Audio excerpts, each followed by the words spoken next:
This is Infection, the survival podcast, recorded live on Tuesday, August 9th, 2016, episode 82.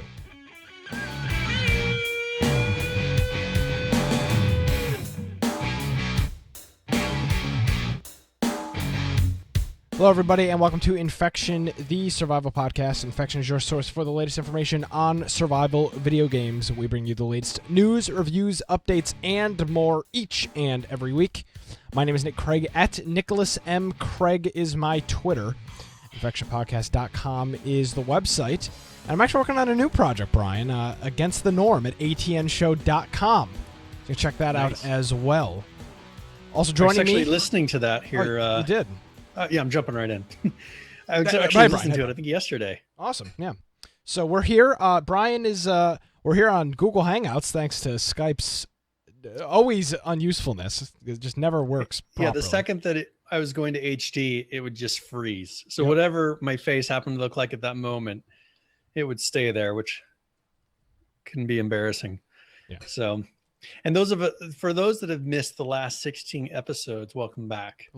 Okay, yes. So let's talk first, Brian. Where can people find you on? If you want to find me at Boise Computer on Twitter, or if you would like to go to our website, infectionpodcast.com, you can join our Steam group, and it will let you find us on Steam. You can click on there to join. It'll show us in your list of people, so we can play games with you. Of course, our Discord is another way to find people that are related to the show. So if you want to go to our website, infectionpodcast.com, on the right-hand side, you'll see a box for Discord. Click join, and it'll connect you right into our Discord. It's very easy.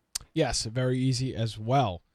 So let's talk. So Brian and I have been, we've been dealing with a declining viewership for the past few months. And kind of our general conclusion was, well, you know, the games we're talking about, the games we're talking about are, you know, H1Z1's no longer as popular. People are not listening. It's the summertime. You know, maybe people just don't like us. All the normal things of why shows. Yeah, all the normal things of why shows kind of dip in viewership. And then we realized that our show has not been listed in any podcast app for the last, how many episodes? Probably like 4 months. I think about 16. 16 episodes. So for whatever reason, iTunes yanked us off. Delisted us, even though we've been here the whole time. Yeah, so some never people, missed an episode. It stayed in their app. Some people it didn't. So pretty much in 1 week, we hit the downloads for last month. The entire last month. So it's So kind of frustrating, but hey. Well, kind of frustrating, but I guess now we can actually see what's going. Honestly, I was getting a little discouraged. I was like, man, God, nobody's every month, listening. Because there wasn't really a way other than people coming and watching on YouTube, and other than people watching live. And if people already had it subscribed in their apps, it wasn't going to disappear at least for Pocket Cast. But other apps, it may have. I'm not sure. And I'm sure that over time, you know, there are people that unsubscribed, or people got new phones. Like, there's all kinds of reasons why it no longer, or they reinstall their podcast or change podcast apps, and then there'd be no way for them to re-add us. Yep. So just over a 4 month period, like we were just dipping. It was consistently going down of people. Yeah, losing people. It was a solid decline in audience, like significant, like hundreds of downloads a month. Yeah. So each month. Yes, each month, losing hundreds of downloads each month. So you're up here, and the next thing you know, you're like 18 stories down. So yeah, it's been pretty crazy, but now I believe we're back in iTunes, we're back in Pocket Casts, and we're back on pretty TuneIn. much back in most. I mean, everything I could find. We're on Stitcher and just all the TuneIn. Like we went through everything at that moment, because the funny thing about iTunes is when you get delisted in iTunes, it doesn't just delist you with iTunes. Like, everybody relies on iTunes. Yes, iTunes is the gold standard for podcast directory. So lots of podcast apps, instead of managing their own directory, which is a big undertaking, you have to. If people don't submit to your directory, you have no podcasts listed. Nobody uses your app. So everybody uses iTunes, and when you're gone off iTunes, you're gone off of pretty much every podcast app. So we're back on iTunes. Yeah, so we couldn't be discovered, and it was and so people were like, "Oh, I'm trying to add you onto my new phone or whatever," and that's when we realized. And one person said, "Oh yeah, I know this a couple months ago," but yes, exactly. So this is kind of the public service announcement I want to put out there. If you use a podcast app, any podcast app on any platform, search the store, unsubscribe from the podcast, and then search the store. Because that also will tell them, I guess it'll kind of give us a, hey, you're subscribed as far as our stats with them. Because I think if you're still on there, like it doesn't tell them. No, it will, because you're still subscribed to the RSS feed. Yeah, but I'm wondering if they're ones that are left over from 4 months ago from when it was unlisted. Probably. Who knows? Who knows? But unsubscribe or just go into the store and search for Infection and see if we pop up. If we don't pop up, tweet us, email us, please contact us so we can get in touch with the app people. We're back on iTunes. We're back on Pocket Casts. We're on a few other iOS ones. We're on TuneIn. We're back on Stitcher. We're back on a lot of the apps. So we'll see what happens. But I believe that was the root cause of our issues. So. Well, being that like 8 days in, we're at the same point. I'm pretty sure that was it. Yeah, we think so. So, yeah, definitely check that out. Make sure we're still listed in all of your apps and whatnot, and then we'll get right back to that. So, this week we did our Call of Duty Black Ops 3 multiplayer game week, and honestly, Brian, it was I thought it went really, really well. We had except for Joe. But for most people, it went very, very except for well. one person. Yeah. Except for one person, it went great. So here's the funny thing is Joe got it so he could do it from the game night, and he's from Australia. So when he goes to upgrade it, because I'd upgraded mine to kind of the normal version, full version of the game. Yeah, the regular version. He'd clicked the wrong one and gone to like the deluxe, digital whatever deluxe edition. So he spends like $100. And then he can't come into our group because of something with his router. Oh, it wasn't something with his router. So Call of Duty, but for people that don't know, is got like one of the most advanced net codes in like ever. They've perfected their network code so that the gunfights are fair. Call of Duty is not a game where you can have a 300 millisecond ping. It doesn't. It's an incredibly fast game. It ruins the entire lobby if one or two people have 300 or 400 milliseconds ping. I was averaging like 25 or 30 milliseconds, and even when I was up at like 80 or 90, I could tell that there was a difference between my shots and their shots. So they do not let people from far off lands join servers that are in the U.S. because they'll have crazy high pings that don't do any good. So that's what's going on with that's what happened with that. So he was unable to play, unfortunately. But other than that, it went really well. It was a free game on Steam for the weekend, which so it worked out perfect. Couldn't have planned time-wise. Yeah, couldn't have planned it any better. So we had a bunch of people in there. I've been playing. You and I played twice since the game day. Yeah, or once since I've the played game day? 9 hours total now this week. Yeah, I've played a significant amount as well. So it's good. It was a good game week, and this week, as I stall and figure out what so game what are we playing? I gotta hit a drum roll because I don't have the list open. This week will be GTA 5. Oh yeah. Maybe we could do that as a Saturday because I won't be here. And that's one thing we were going to ask is like, do we need to create a clan in there so it's easy to find? We'll figure that out. I'm going to look at maybe we could schedule this one. Maybe we should do this one. Are you going to be around Saturday? No, actually, I'm not. Damn. I take that back. I am out of town. Are you out of town Friday too? Yeah, I'm leaving Thursday evening, and I'm getting back Saturday. Then we're going to do this on Saturday because Brian won't be here. I didn't even think of it. Well, I might not be. The place that I'm supposed to be going to some conference. Oh. Every hotel in the whole town is booked. So I may not be going. Okay. Well, then how about that? We'll do this game. We'll see. We'll do this game thing on Saturday. Plus, especially because GTA, it's good. You want to play that for more than 2 hours. And plus, I've got the CEO thing, which requires me to be there. So we'll do this for GTA 5 this Saturday. That will be August 13th, sometime mid-afternoon, maybe 1-2 p.m. Eastern. Check the Steam group. We'll have a notification up there. We'll also have a notification in Discord as well and on Twitter. So GTA 5, if you don't Yeah, have and I it, was wanting to play that because I've only played I think multiplayer with you like once or twice, and that's all I've played multiplayer on GTA. exactly. So GTA PC this weekend. Just check Steam group, Twitter, and Discord for the notification on time and all that stuff. Other than that, I think that's all in terms Okay. of housekeeping, and that's going to be our show for this week. So, Brian, Welcome back. Thanks, guys. Yeah, I want to thank everybody for our 10-minute episode. No, we had some ARC updates this week. Some pretty controversial H1Z1 updates. I don't know how controversial they are in general, but I've got some strong feelings on them, which I have strong feelings on a lot of things, but controversial H1Z1 updates as well, plus No Man's Sky launching, at least on the PC. On the PS4. I watched some of that today. Didn't watch any of it. Streamer playing. I want to keep it. I don't know. Do you want me to save my opinion? You can save your. You can give your opinion. I just didn't want to. I didn't want to have any preconceived ideas before going into it and playing it myself. But if we could talk No Man's Sky now, I mean, it's kind of the forefront of what's going on. So No Man's Sky's out, released today for the PS4. It's coming out August 12th for the PC. I didn't want to watch any content. Yeah, and I just watched a little while just to kind of get an idea of what it was like, because that's the thing. There was so much hype around this release that I was expecting something to just kind of blow me away, right? I mean, it's got to be something amazing. And in my opinion, and this is my opinion, just from watching a streamer play it. Hold on, let's do a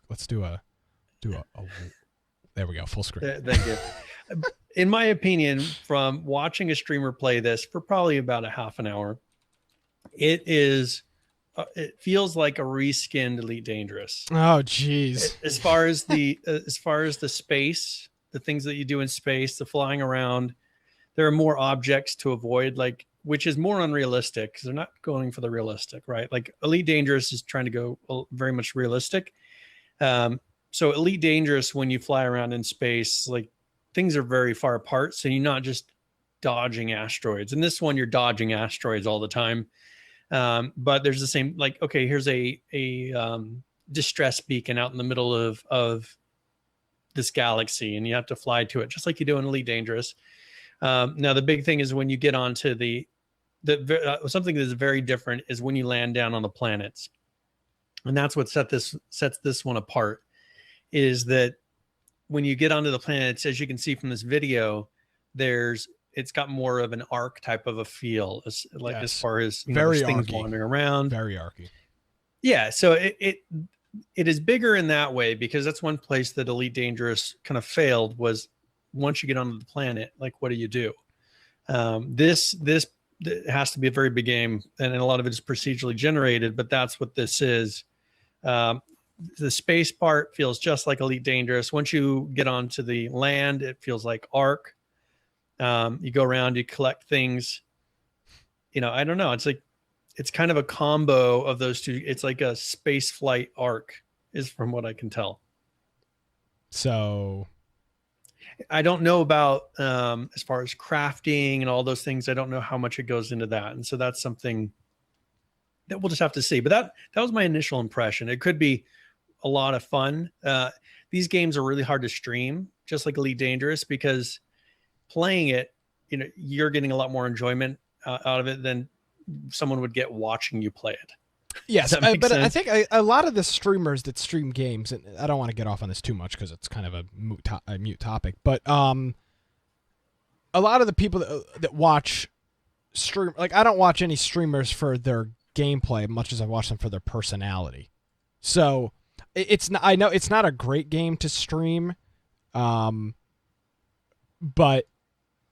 again, I watch people for their personality. My prediction was this game is going to be the next Titanfall. That was my public prediction. I have still a lot of people are buying it, which is exactly what happened with Titanfall, but we've yet to see, of course, how many days this will last in the market. Is this and part of the thing is too, I was seeing comments on Twitter stating that, you know what, you got to realize this is not a multiplayer game. Like, you may run across people, but it's not a multiplayer game. It's a lot of playing by yourself. So people have to go into this with the right attitude of what the game is. If you're a person who really enjoys Elite Dangerous, like I really enjoyed Elite Dangerous, you know, that's the kind of game this is. If you go into it thinking this is going to be a crazy survival first person shooter, you know, arc experience, it probably isn't. Like, it's a lot of you know, mapping your coordinates, flying to different places, trying to discover things, working the economy. Like, that's the kind of a game this is. Yeah. And if that's not the kind of game you like, you might not like this game. So we'll have to see. I mean, I don't know what other content there is or how much they can change it beyond what, you know, the feel of Elite Dangerous is. Well, that's the thing is, okay, so then I pose you this question. You really liked Elite Dangerous. Mm-hmm. Do you, since you really liked Elite Dangerous, do you now go and get this game? Because if you liked Elite Dangerous so much, is this game right up your alley? It depends. For Elite Dangerous, a lot of the fun of it was the very technical, like flying around and improving your ship and things like that. Okay. If it's a very generic, like your ship doesn't really upgrade that much, and you're pretty much just flying around from place to place, killing things on planets and you know, scanning objects and doing all those sort of things, and with some quests thrown in. Like, I don't know. Like, they'd have to make it to where the quests are very involved and they're a lot of fun and they actually push you to go from place to place. If they're not going to have the feeling of like, I'm actually discovering this new system. You know, we have one person who listens to our show that, you know, his big goal is he goes out and finds planets that no one in Elite Dangerous has been to yet. That's what he does. Yeah. So because it gives you it gives you an achievement saying, all right, you discovered the system. Oh, cool. You know, if they're not going to be doing anything like this, like, what's the big push? Since it's all procedurally generated, is there a reason to go out really far and discover new things? If not, then why not just fly around your same place and just keep landing on all these procedurally generated local places? Like, there's a reason for those people that are really hardcore to go out in Elite Dangerous and try to get to a remote system. And plus, they were all real places. It's based on the actual galaxy map. So you're like, oh, I'm going to try to get to this star system. Gotcha. And I just don't know how much of that is going to be like this in No Man's Sky. So we'll see. So, okay, yeah, and I guess kind of wrapping up the No Man's Sky stuff. Of course, I'm gonna get this game Friday. I think that's Friday, right? Yeah, Friday. I'm not gonna have any time to play it, but I'll download this and I'll have it for Friday. I see this game going two ways. This is either going to be the next Destiny, which people loved and played and played and played and played forever, or it's going to be a Titanfall. I do not, with the amount of hype behind this game, I don't see any in between. I don't see any in between. I don't see any in between. It'll be people, because that's true, because there's going to be so many people that are going to say, all right, you know, there was so much hype on this. It's not what I expected, even though it's good, right? It could be a good game, but there's so much hype behind it, and it's not going to reach people's expectations. And they're going to be like, well, so I'm not going to play it anymore. Even though if it were a normally hyped game, they probably would have kept playing it. Yeah. So, I mean, that's just how I see this. I see this either being whopping success or an absolute disaster. I can't imagine there being any in between with the amount of hype behind this game and the amount of people that are going to own it. There's no way this is that for all this hype though. Is it people, or is it a master like marketing team? No, it's not. It's just 100% the people. People. Why did people gravitate to this so much? What was it about it? The reason I gravitated to this so much was I saw this at E3 last year in the theater, the Sony experience, and this game looked fantastic. This looked like the best thing since sliced bread, and I think a lot of the hype was behind that. But like you said, once people get into this, if they're not willing to Destiny this game, then it's going to be a flop, because you have to put in the reason I didn't buy Elite Dangerous, Brian, per your recommendation, was because you have to put in the man hours to the massive amount of time to get anything done. If No Man's Sky is like that, that's fine, as long as 'Cause people. that's what people expect. People expect, and it encourages that. They're gonna have to worry about. There's the people that like the arcadey. I mean, it's like having a Call of Duty Yeah. versus like an ultra realistic war simulator. If you're gonna promote it and get both people hyped about it, you're gonna let one of them down. Yeah. You know what I'm saying? So that's where you got to figure out. And this, I kind of feel like they've been playing to both audiences: the people that are really into hardcore space sims, and the people that are into kind of cartoony, landing on planets and finding unknown, animals and things like that. Like you're just gonna disappoint one of them. So we'll see which one they disappoint, and or if we see if they pull it off well enough to where you can go and you can fly in space, you can land on a planet. If they make it, if it's big enough, it's going to be big enough. The game, whatever I have no issue with the size of the game.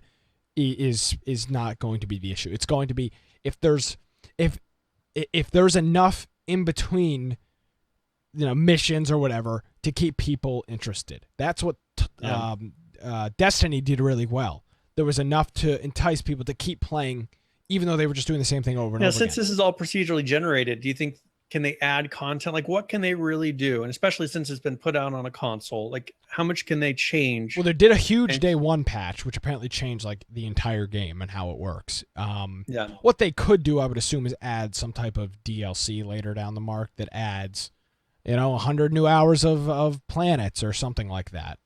Well, I mean, there's tons of planets, and being that they're procedurally generated, like they just have to make the planets different that they have, because that's all they can do. Yeah. Since they're not going in and mapping every single planet, and they're not creating individually every single planet, they really have to just make the game better. Like, just improve it. Yeah. They can't really add new content other than adding new items and new things. That's all they can really do.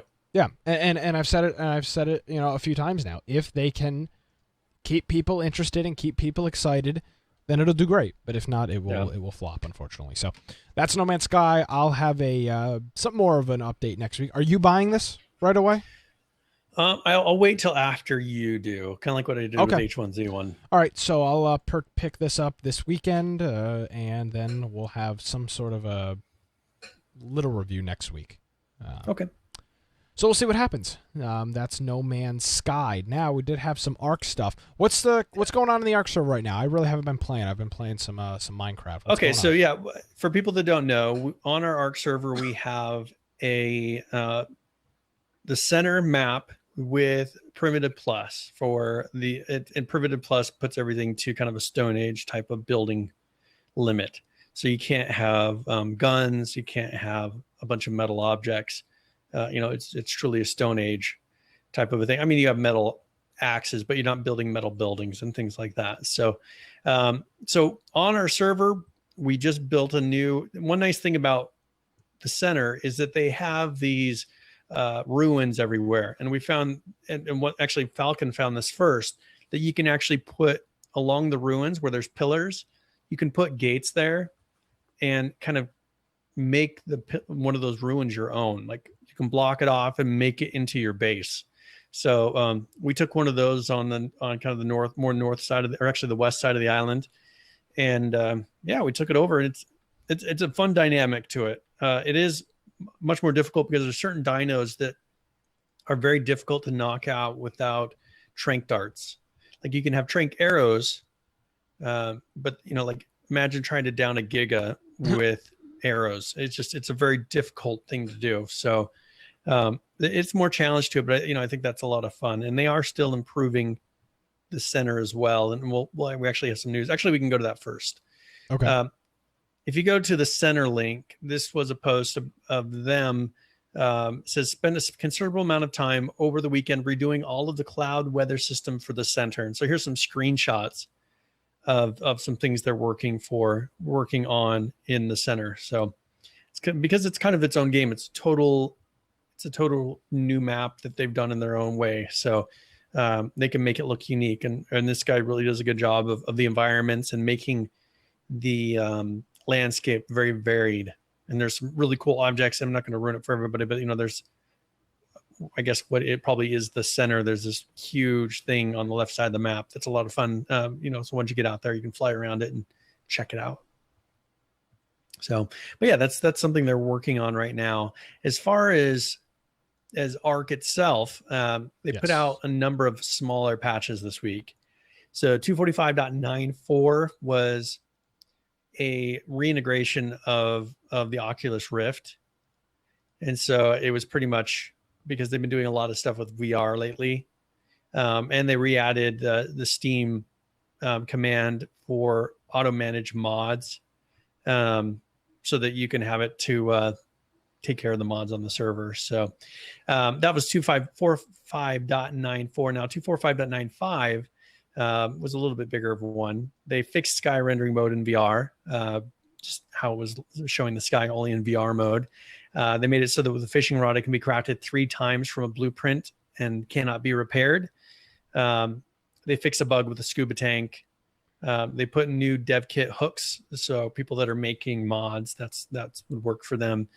Different ways to interact with dinosaur spawns. So the center disabled the jumping puzzle reward loot for the time being, and it's probably because people were taking advantage of that, I would assume. Yeah, probably. Just how it works. And then here's the big thing for this patch.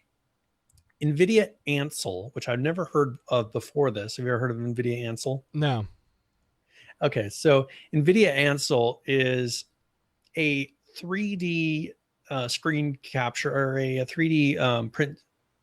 I see. So let me read this from their website. So this is says NVIDIA Ansel is a revolutionary way to capture in-game shots and view in 360.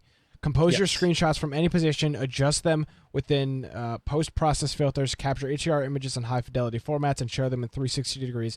So what this essentially is going to allow you to do is take panoramic screenshots where you can... So you take a screenshot. It's a panoramic, so you have to run this. So it says waiting on Arc being added to the NVIDIA driver whitelist, because I guess they have to allow your program to be done in that way. But when you run this, and they have some instructions, I think there's like a bat file or something you run initially, but you just do your normal Alt F2 during single player gameplay, which I don't know why. That doesn't make any sense, but we'll have to see if it allows you to do regular. And then it generates a cool specialized screenshot with a roving camera and even super res and stereoscopic 3D VR ready. So pretty cool thing. You can move around the shot and everything. And I don't know what the limit is as far as how far you can go, but we'll have to try it out. Something they just integrated, and I haven't tried taking one yet. Yeah. So we'll see. Yeah. So that's 245.95. Yeah. 245.96 was just a quick fix for ragdolls falling through the ground when dying. So when your character dies and it kind of gets that limp, and it flops around on the ground. This was a big issue. That's the ragdoll. So you would just fall through the ground. Yeah. And this was something that happened constantly. I remember many times when we played Ark. How long ago did we play on that public server? 6 months? Something like that. Thanksgiving.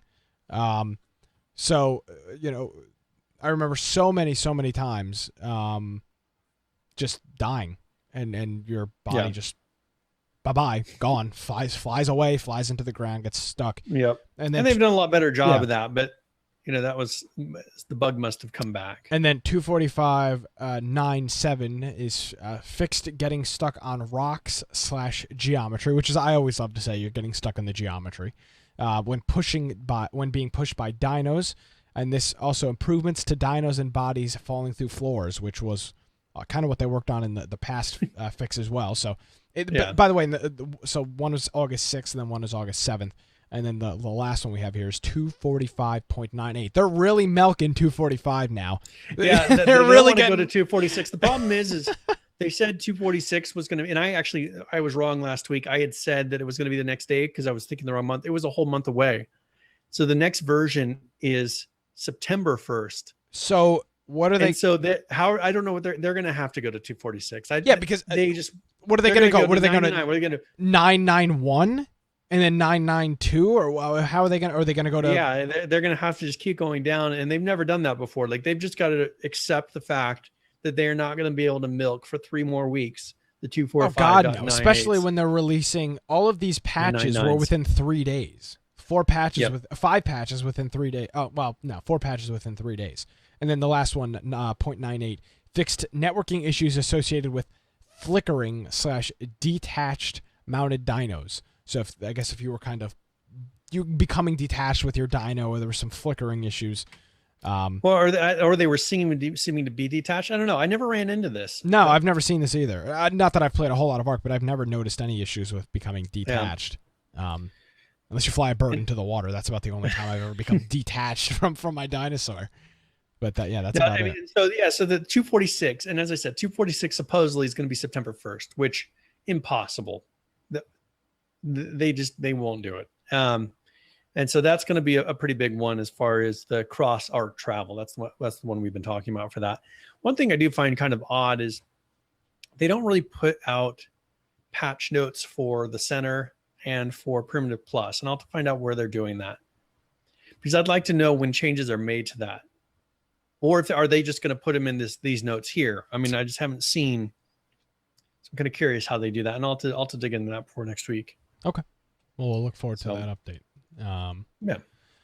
So that is Ark, and now let's move to H1Z1. Some more news than we had last week. Kind of an interesting what they're calling them producer. So they stopped doing these producer updates for 2, 3, 4 weeks, something like that, a month maybe. We didn't really have one, and now they're back, and they're called producer letters.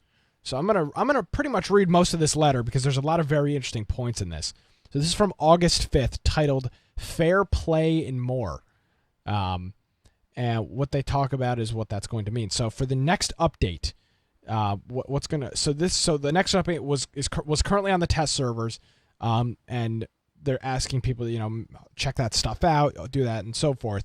So all of the changes are coming to battle royales and vehicles, like they talked about in the previous producer update a few weeks ago. That vehicle stuff that I showed last week, videos making different sounds, the screeches when you turn, the different noises that it makes when you go up and down, different types of material, gravel, asphalt, dirt, all those different sounds.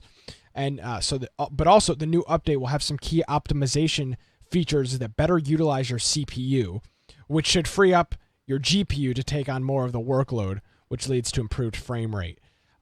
I don't know why that. I don't really understand that correlation. I think that does better offloading. Better utilizing your CPU would not free up GPU space. Well, no, they're taking some things that would process in the GPU and they're making them process in the CPU instead. Exactly. So it's not really. They're making it so that they can maybe have other things that use the GPU. Yeah, exactly. So essentially, what they're doing is they're taking a function and then putting that on the CPU, which is an issue, by the way. Which isn't as inefficient.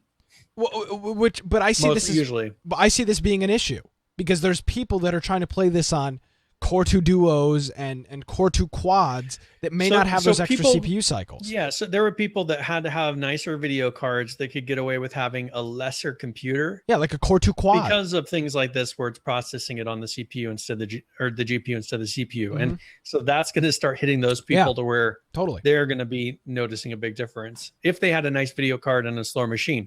I mean, this will be good for people that have really good CPUs and maybe not as good of graphics cards, which is kind of the more common what people run into. So I guess they're kind of balancing that out and saying, all right, well, it's worth it for this. Yeah.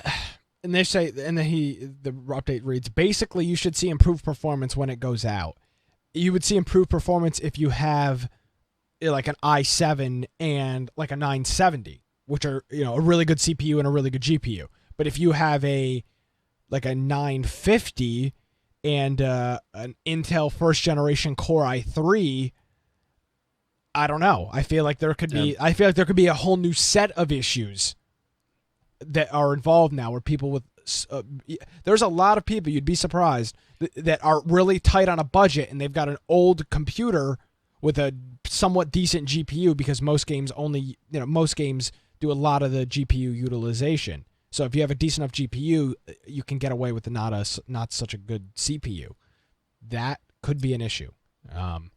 So we'll have to see what comes of that, but I don't think that's just an easy, everybody's got an i7, so we can just load a bunch of stuff onto the CPU and that'll free up space to make the frame rate I like better. the idea if it's doing it in the way that it was supposed to be done. I mean, it could be that they were taking shortcuts originally and now they're correcting their engine to do it the proper way. Possible. if that's what they're doing, then fine. If they're, whatever, they're trying to squeeze a lot out of an old engine, and maybe this is just better way to do it for them. Possibly. So, yeah. So, I mean, we'll have to see. I mean, once they start doing it, we'll see if everything starts crashing. And yeah. And TMG Twitch is saying maybe this is an update for the console release.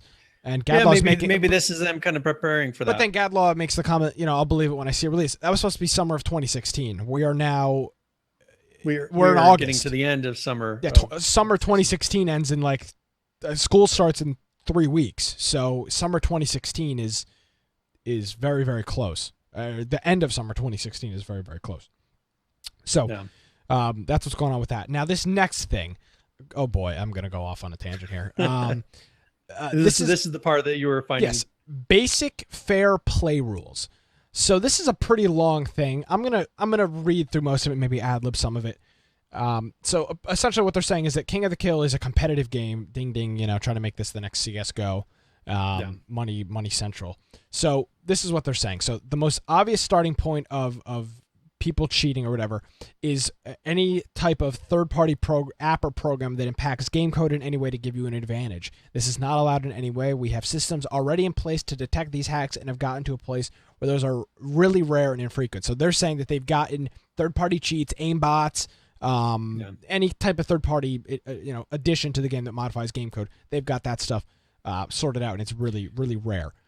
There was a lot of things we're running into, overlays and things like that that come with your keyboard or come with your voice chat program you're using. Initially, they were banning people because of those, just because it was detecting it as something that was overlaying, just like something that's trying to show people on the map, behind objects and doing that.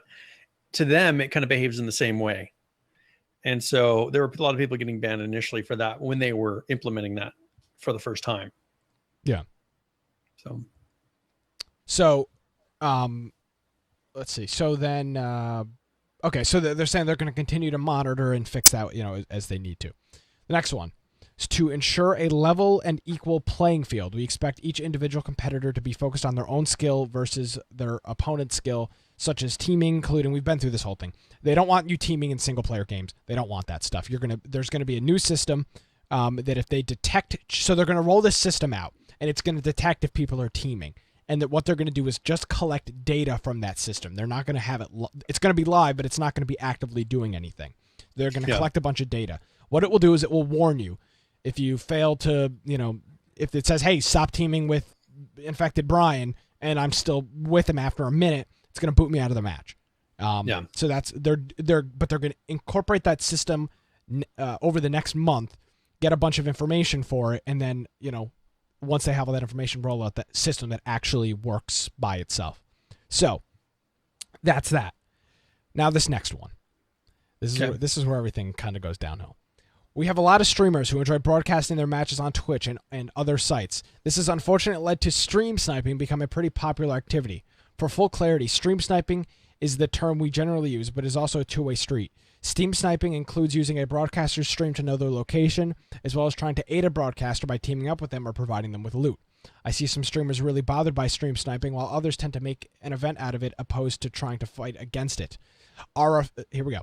Our official stance is that stream sniping is not allowed because it can change the integrity of the match. We do not want small groups of players. We do not want small groups of people playing any differently than anyone else, and there is no competition for the win. Under that guideline, that each match is competitive, which they stated originally, even and for fair of all, stream sniping goes against that. We have an updated matchmaking system that will make it much more difficult to get into the same game as a person you are viewing. But most stream snipings will be detected through reporting and monitoring. Similar to other rules, if you are caught in action, it could be taken against your account. How, in God's name, are they going to how are they going to stop stream sniping? Every single video game ever since Twitch and Justin TV and Ustream that is multiplayer that allows PvP combat has dealt with this issue. How the hell is Daybreak, the company that can't do a damn thing right, going to come out and somehow magically fix stream sniping? This is going to be a disaster, an absolute disaster. You can't stop stream sniping. The way to stop stream sniping is to stop streaming. That's the only way. There's no way to fight this. them putting them on their own servers. This is that's pretty much how they've dealt ridiculous. with it up to this point. This is just absolutely giving them their own ridiculous. place to play. And that's the thing is, how are they going to make the lobbying system any different? I mean, pretty much with stream sniping, you're just timing it to where I'm going to join a game at the same time. There is a chance that you're going to get in the same game if they're not getting their own total servers that are all whitelisted. Which is that a possibility? Is that maybe something they're going to do? But the problem is that all this streamers is for King of can the get on Kill. a special whitelisted. But this is that's what I'm saying. So what is it just going to be streamers playing against each other? Oh well, what if they have it's kind of like whitelisting, but a favored group of people that are good, good natured in how they play, right? Is how they're going to view this. That's the only thing I can think of what they mean to do is to give them their own set of place to play. Yeah. That not everybody gets to. Because they can't detect if you're watching this is this thing. We have an updated matchmaking system that will make it much more difficult to get into the same game as a person you are viewing. So is it gonna now I pose the question to you, Brian, because everybody loves taking everything out of context. Does that mean now that they're going to be monitoring stuff on your computer to see if you're watching a streamer? And they kind of do that already, and they can get away with it. Like I remember them saying, people that visited certain sites, like the hacked sites, and I was like, well, what if we're going there for research for our show to go see what the latest hacks were, right?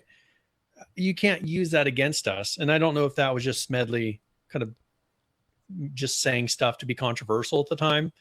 But I'm sure that they can, but is that going to be a thing where we have the right to look at your running processes and see like what your web browser is in? Absolutely not. But I'm saying, how can they do it otherwise? I don't know. And that's there's a limited number of servers that you can get into. Yeah. Well, this is giving them their own place to play versus somehow seeing what you're viewing. I don't see how else. No, I just have a really big problem with them using verbiage like it will be much more difficult to get into the same game as the person you are viewing. So are they now going to are they going to be integrated with your Twitch account?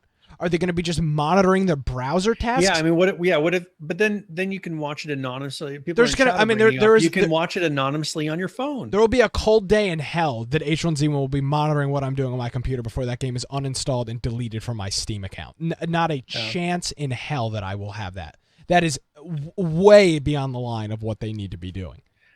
This is stream sniping. I'm interested to see how they're going to pull it off because in my mind, I can't picture how they're going to make this work. Like if you have, let's say 7, let's just pull a number out of the air. Let's say you have 7 servers that are doing VRs.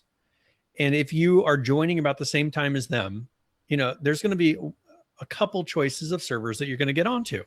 Yeah. So it's like a 50-50 chance, a 33% chance that you're going to get on the same server as them. And then how are you going to stop them from them going and finding them? The map is a limited place. Yeah. Like there's no guarantee. They're not going to be able to stop it. And other than, and as you said, integrating, but how can they, that's not protecting. That's as long you're only stopping people that are honest. Yeah. That's the only person you'd be stopping in that type of a system. They really need to clarify this and Supercar. Yeah, that's true. TMG Twitch, he brings up with the upcoming ranking system. Yeah. Is that the solution? Possibly. That could be the solution. But that's not stopping stream sniping. But again, this is the part that bothers me. And Supercar Fan says this game was in the system for a long time. The streamers report stream sniping. They're not looking at your computer. When they say it's going to be much more difficult to get into the same game as the person you are viewing. So first of all, they have to know that you're viewing that person, and then they say, but most stream sniping will be detected through reporting and monitoring. What are they monitoring? They have to be monitoring your computer or your Twitch account or something to indicate that you're watching a viewer. Because what are they a ranking possibly system monitoring? is nothing to do with what you're watching on Twitch. I mean, there can be someone who's highly ranked, unless they're saying that you will go to rank 0 if you're caught stream sniping. But how can they prove stream sniping? I don't see how you can possibly prove that you got stream sniped. If somebody comes in, somebody could just run across you and kill you. Does that make them a stream sniper? There's no way to handle. And then it's going to be the same thing with all those people saying they got banned. That supposedly weren't hacking. There's absolutely no the way. Exact same problem. There's no way to do this. Every online game always has struggled with this. There's no solution to the problem. Daybreak, nice try. So yeah, like Supercar Fan, he's saying, well, probably it might depend on how many times the streamer has to report them. But still, even if they've stream sniped them 3 times, they've already kind of ruined their game. What are they? That's just that one person. That's not monitoring. That's just a report system. I mean, remember when we kidnapped Summit? Like, and we weren't looking for him. Like, we ran across him in the game. But remember how many people just started coming at us? Yes, from his stream. Yeah, from his stream. It's like that's what they do. Yeah, exactly. So that's one issue I have, and then the next one. This one is great. This is really just proving my point here. The last issue that is important to talk about, but outside of skill and exploiting the system, is game behavior. Yeah. We embrace the social aspect of the game and want people to interact as they prepare for a match and after an encounter. Nothing I like more. This is the author. Nothing I like more than hearing 2 people say GG to one another after a combat encounter leaves one dead, which, by the way, is not that rare of an occurrence. That happens very regularly. You used to tease me because I did that. Yeah, and I do it now too.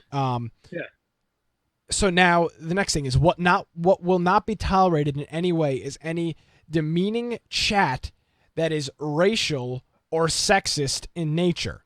Any actions that cross this line will result in an instant, permanent ban. Is simply zero tolerance. If you see it, please report it to us. Hello. So the only things that you can get banned for now are racist or sexist comments. They have really left this way out there and broad. Yeah. So I can make fun of your disability, Brian, if you're disabled, right? Well, but still, even if you that's say not racist or sexist. But if you say, hey, like, I'm not gonna say it on here, but hey, you B, right? Hey, you Brian. You know what I say? Like, but if you said that word, that could be considered sexist. This right? is Daybreak you could trying get a permanent to ban for anything. This is ridiculous. Are they really going to ban everybody that uses inflammatory language online in their game? They're going to have to ban the entire freaking party. Everybody that plays the game. And I don't think they realize like the generation that they're dealing with. I mean, even playing in Call of Duty, like just at the end, there's only a little part where you can actually hear voices. I think you're remembering the one segment that I remember right at the end of one match, words flying back and forth. Yeah, and it's just like there's not going to be anybody left to ban. What are they going to do? There's a huge percentage, and that's what I ran into a ton. I mean, as you said, there's a lot of people that are just, hey, good game, and it used to be more like that, and I think they kind of wish that it wouldn't have changed. But when they kind of made the game go the way it did, it became I'm not going to say, good game anymore, because I don't know if you're a hacker. Like that kind of soured the whole thing for a lot of people of when it seemed like it was 50-50 chance of whether you're getting a legitimate kill. Yeah. And you're no longer going to say good game to the guy that probably was using ESP to come find you and kill you. Yeah. So yeah,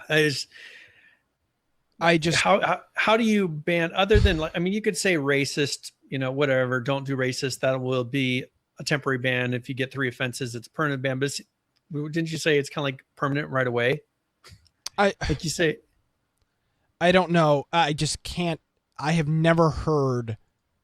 I mean, so if I make a one-off comment to you, Brian, if I call you an a-hole, yeah, is that now possibly something that I could get banned for? I'm asking. They don't say that explicitly, but could that be something I get? Brian, if I call you an a-hole, that's what they're kind of getting at. It's ruining the experience is kind of how they were saying it, right? So anything that you do that kind of ruins my experience after the fact, like after you kill me or whatever, but you're already dead. Chat, yeah. Why don't they just turn off once you're dead? Like turn off voice chat. So because some people say GG. Because so for those few people that say GG nowadays, we have to keep it on. Just turn it off. So here's the thing. End it. This is what people don't understand. The whole thing with online chatting is like you're baiting people, you're setting up, you're trying to piss them off. That's the whole point. That's the whole thing. Like if they really cared about this, turn off after death chat, turn off the lobby, done. No one's going to be sitting there and talking without killing each other, right? Yeah. I mean, if you're a troll, your goal is to kill that person, unless you're flying around in the air and you can't be killed. But if they really want this to be a positive experience to where you're going to actually have good interactions, just turn off the chat after you're dead. Make it so the person that's dead can't hear, and it's done. People will stop talking smack. They created this for themselves. Online play. This is what online play is. This is what real life play is. If you've ever played football, I played football in high school. This is what happens on football fields in between plays. The offense and the defense bickering back and forth. This is human nature. This is what people do. They trash talk everybody else. This is what we do. See, this is not like some new phenomenon. It's got to be a healthy balance, though. I mean, I play hockey, so you get your fair share of this, right? Yeah. And it's down to, you'll get the rink will get really mad because people are just going overboard, kind of like this. And then all of a sudden the rink, anyone cusses and they're starting to give them penalties, and it's hockey. I mean, you just got to let them play. If you guys would have done a healthy job of making it to where people had good interactions, for sure people cuss, but you didn't let them sit there and bicker at each other quite so much, it would have never gotten to that point where now you're having to kick people out because they're cussing too much, right? In this, like, I don't see how this is their solution. Just turn off the chat. Like, what is it that wouldn't be solved by turning off the chat when you're dead? What would still be a problem in this? There wouldn't be. I just can't. So why is that not the solution? I don't understand how they're trying. First, they're trying to stop stream sniping, and now they're trying to change how the internet interacts with each other. It's not going to work. You're not Daybreak you're not God. You're not just going to come down and snap your fingers and then now the internet is fixed. No mean chat on H1Z1 anymore. Everybody is kind and courteous. It's a competitive PvP game. If you kill me and you kill me, I'm going to trash talk you. You kill me, I expect you to trash talk me. This is what online play is like. Yeah, but this is a very politically correct company because, I mean, you remember this is the company, the competition for girls, that it was initial girls, that they couldn't even say, sorry, only girls can enter this competition. This is this company because they didn't want to be perceived as only girls can enter the competition. So they have the competition was GIRLS. Come on. You can't even say girls can only enter. Come on. No, it's, this is that company. That's why this is happening. Just solve it in a way that makes sense. Like they're tiptoeing around everything. Oh, if you say something offensive, you're getting banned. Just turn off the chat. People are going to say things offensive. If they want to say it offensive, go say it in Discord. Yeah. Encourage people to do that. Like, make it so that people can chat with each other only if they're both alive within a certain range. Yeah. Solution. It's solved. Yeah, and I'm not trying to make this a big political thing, but this is a whole politically correct issue. Online game, people in everyday life are not politically correct. Like in sports, people are not politically correct. Like when you're playing against another team, people are just not politically correct. And you're trying to make this. If you say anything that is, by the way, I love that they only sexist and racist. That's the only two things. That's the only two things. If Brian, if you have a disability, I can make fun of you, and I shouldn't get banned. Because that is not on the list. It's not against the rules. It's only racist and sexist comments. Anything else goes. So as long as I don't make fun of your race or make fun of your gender, anything flies. Yep. So I can make fun of your sexuality. I guess I could make I can make fun of your. They would say that was sexist. What if I don't know. That's homo. I don't know because I could say you're gay, right, and that shouldn't get banned. It shouldn't. I mean, according to this. Right? I don't know. But if I say you're a woman, ban. Smack the gavel. The hammer is here. You're done. Yeah. Brian, do me a favor and reconnect on Google here. So yeah, I this whole thing is just ridiculous. I mean, are we really? Daybreak is trying to rewrite the rules on online play. They're trying to completely rewrite the rules on how people interact online. A news flash for you, Daybreak. That's not how it works. That's not how it works. So we'll have to wait and see what comes of this. But that's That's this whole thing, which is a really big deal, because they're trying to change how people interact online, which is kind of ridiculous. Other than that, we also had a server maintenance update, which is just kind of a game update on August 9th. This was server maintenance, and these are the update notes. So for vehicles, in order to improve the driving experience, vehicles have been tuned to have better handling and be less susceptible to flipping, which, in my opinion, I think they've sorted out pretty well. The vehicles, if you remember, a while ago, you really used to constantly flip. Like, you hit the littlest stone or ground that was a little off even, and the car would do a complete barrel roll down the hill. I think they've sorted it out pretty well. Cars are not just flipping like they used to. So that's that. Now, additionally, what they've done is they've made some other changes. So the police car is the fastest car now. So if you get a police car, it will be faster than every other car. The off-roader, which is the Jeep, the red car, will have the best handling. And then the pickup truck, which is the green pickup, is the toughest. So, real quick again, police car is the fastest, the off-roader has the best handling, and the pickup truck is the toughest. So you've got it now when you come past a car, it's not that all cars are the same. You've got three choices. If you can decide you either want to go fast, you want to be able to go faster, have really good handling, or be able to take some bullets with the pickup truck.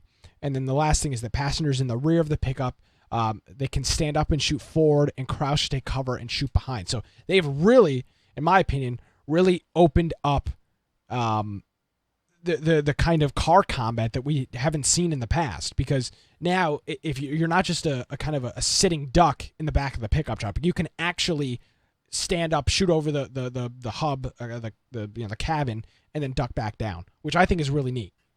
So that's what's going on with additions to the vehicles.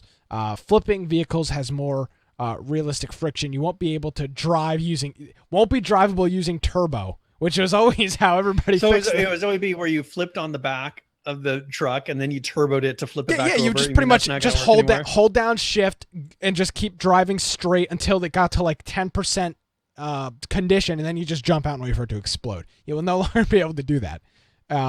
What can be done is it can be rightened out by getting out and performing an interaction with them. So now you'll be able to flip your vehicle back. That's over, what it looks makes like. A lot more sense. So we performed exactly. So, and then they've also performed a pass on vehicle audio that includes engine and turbo sounds, tire squeals when turning on pavement, and braking sounds, which we showed last week. It's much better.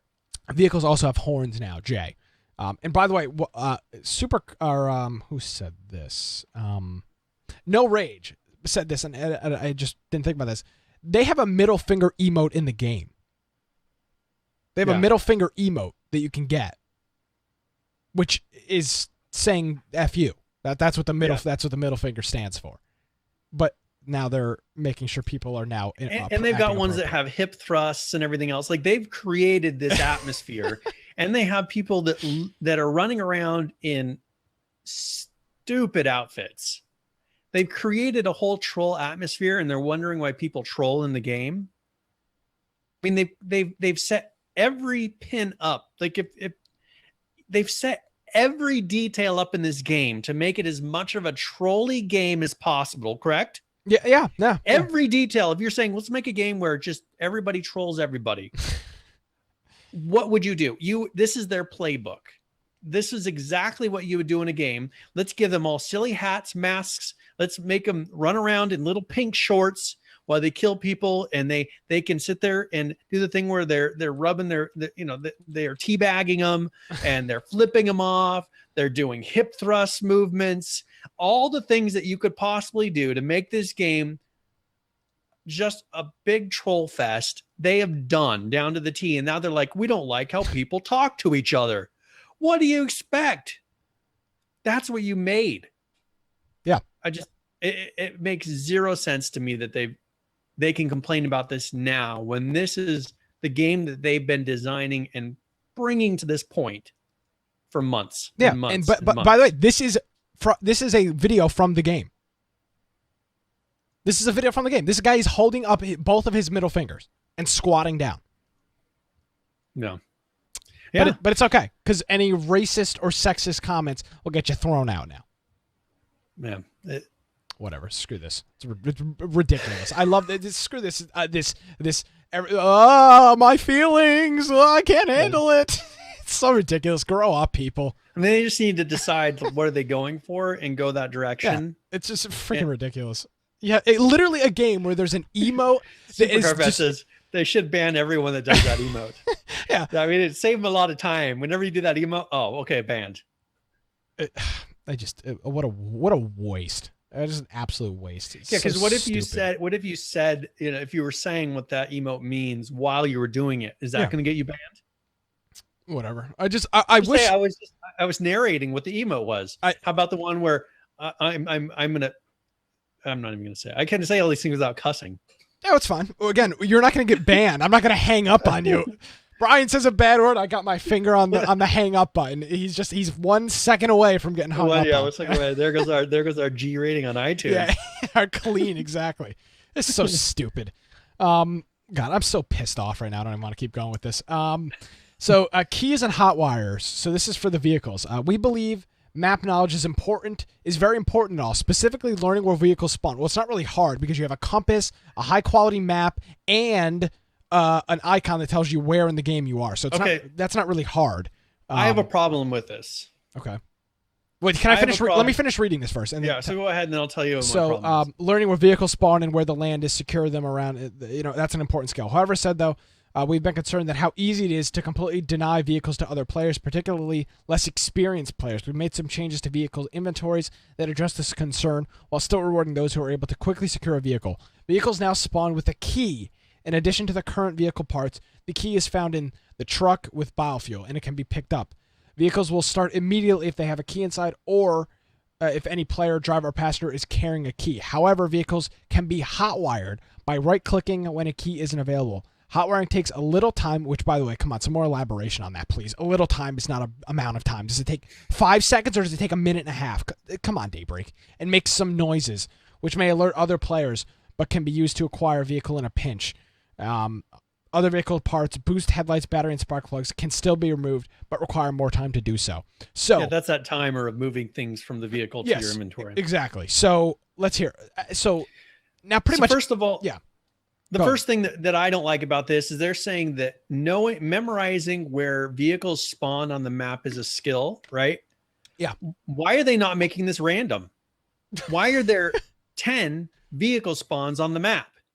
Why not make it to where there's 1,000 vehicle spawns and there's only going to be 10 at a time to where you never know where the vehicle is going to be? It shouldn't be a skill to memorize where their stupid spawn locations are for vehicles. And then you just go to those places and make it so no one can get a vehicle. If this were a real situation, you would randomly stumble across a vehicle and it wouldn't be, oh, I'm going to go to old Farmer Jack's. I'm going to go get this vehicle. That's not how it works. It shouldn't be to where that vehicle magically appears at that same spot every day. Yeah. Just make them random. You could do 100, you could do 1,000 vehicle spawns. Why not? Just pick some points where they do it and make it to where I never know where that vehicle is going to be. Make me search the whole map to go find those vehicles. Yeah, exactly. They're doing this, PHP's case, static. They're doing static spawns. This is not a skill to memorize where the AR spawns, where the shotgun spawns. They shouldn't be that static. It should be random to where I actually have to run around the map and try to find something. It shouldn't be when I walk in the house, I know that file cabinet has 5 sugars in it. Why is that happening?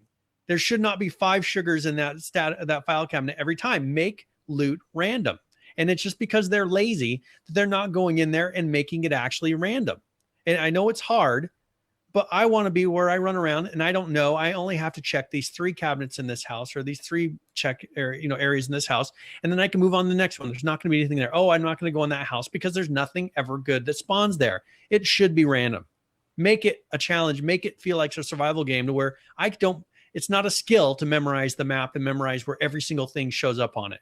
That's not a survival game to me. Yeah. It's incredibly stupid. It frustrates me. The second I heard that, I was like, that that's the wrong, that shows me where their mindset is. That is not right. No, it is not a skill to memorize the spawn points on a map in a survival game. Exactly. So, and so what they're doing is they're just adding another piece of equipment you have to carry around, and a key. Yeah, a key. And so, but now it makes it so people are going to go. They're going to grab instead of grabbing the key, they're just going to grab the spark plugs instead, because you won't be able to hotwire the car if it doesn't have spark plugs. So, yeah, who knows?